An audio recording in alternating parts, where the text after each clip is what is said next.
এই প্রচন্ড গরমে শরীর ঠান্ডা রাখাটা কিন্তু ভীষণ ইম্পর্টেন্ট। তাই আজ দারুণ হেলদি একটা সামার ড্রিঙ্কের রেসিপি শেয়ার করব। এটা খেতেও কিন্তু দারুণ সুস্বাদু হয় আর বানানো ভীষণ সহজ। নমস্কার বন্ধুরা, মেঘার সাথে বাঙালিয়ানার আরো একটি নতুন পর্বে আপনাদের সবাইকে স্বাগত। আর প্রথমেই যেহেতু বললাম এই সামার ড্রিঙ্কটা শরীরকে ভেতর থেকে ঠান্ডা রাখবে, তো তার জন্য সেরকম দুটো উপকরণও আমরা এখানে ব্যবহার করব। প্রথমটা হলো সবজা সিডস বা বেজিল সিডস। গরমের সময় এই সবজা সিডস কিন্তু শরীর ভেতর থেকে ঠান্ডা রাখতে সাহায্য করে, সাথে এটা কিন্তু ওয়েট লসেও সাহায্য করে। ভেজানোর সঙ্গে সঙ্গেই দেখুন এটা ফুলতে শুরু করেছে, তো মোটামুটি 10 মিনিট রাখলেই দেখবেন সবজা সিডসটা ঠিক এরকম ভাবে ফুলে যাবে। এটা একেবারে রেডি হয়ে গেছে 10 মিনিট পরে।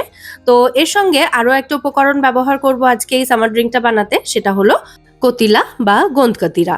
এটার সঙ্গে আশা করছি আমরা সকলেই কম বেশি খুব পরিচিত। এটা মোটামুটি 5-6 ঘন্টা ভিজিয়ে রাখতে হয়, তার জন্য এটা আমি গতকাল রাত্রেই ভিজিয়ে দিয়েছিলাম। তো এটা হচ্ছে গোন্দকাতিরার প্যাকেটটা আমি দেখালাম, আর এগুলো দেখতে ঠিক এরকম তালমিছরির মতো হয়। যারা দেখেননি তাদের জন্য এটা দেখিয়ে দিলাম আমি। আর এতগুলো কিন্তু ভেজাতে হয় না, জাস্ট এর মধ্যে থেকে এরকম ছোট ছোট 5-6টা দানা ভিজিয়ে দিলেই কিন্তু এগুলো বাড়িতে 2 জন বা 3 জনের জন্য যথেষ্ট।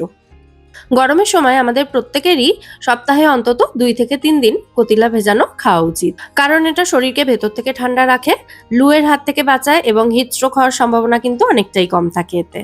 তো এই প্রধান দুটো উপকরণ আমি সরিয়ে রাখলাম, এগুলো তো রেডি হয়েই গেছে। এবার নিয়েছি পাকা আম। গরমের সময় তো পাকা আম ভীষণই সহজলভ্য। আর হিমসাগর আম নিয়েছি আমি এখানে। আমের খোসা ছাড়িয়ে আমগুলোকে ছোট ছোট টুকরো করে কেটে নিচ্ছি।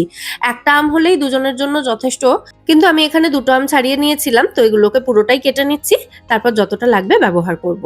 এদিকে একটা মিক্সার জারে নিয়েছি আমি এখানে 1 কাপ পরিমাণে ঘরে পাতা টক দই।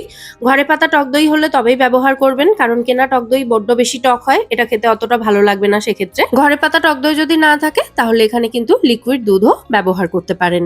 দুধটা ফুটিয়ে ঠান্ডা করে একদম ফ্রিজে রেখে চিল্ড করে নেবেন, তাহলে কিন্তু এটা ঠান্ডা ঠান্ডা খেতেই বেশি ভালো লাগে।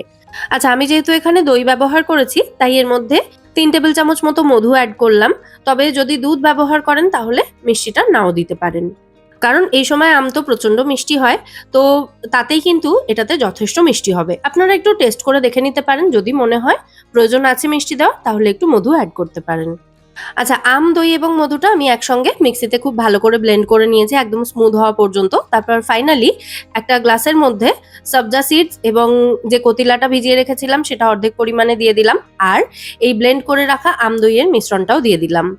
এবার একটা চামচের সাহায্যে খুব ভালো করে সমস্ত কিছু মিশিয়ে নিলেই কিন্তু এটা একেবারে রেডি হয়ে যাবে সার্ভ করার জন্য। তবে এই সবজা সিডস এবং কতিলা এগুলো কিন্তু মিক্সিতে দিয়ে ব্লেন্ড করে নেবেন না, তাহলে কিন্তু এটা টেক্সচারটাই পুরো একদম থকথকে হয়ে যাবে এবং খেতে ভালো লাগবে না। এইভাবে সমস্ত কিছু গ্লাসেই দিয়ে খুব ভালো করে মিক্স করে নেবেন, তাহলেই কিন্তু এটা খেতে দুর্দান্ত লাগবে। সাজানোর জন্য আমের কয়েকটা টুকরো ওপর থেকে এভাবে অ্যাড করে দিলাম।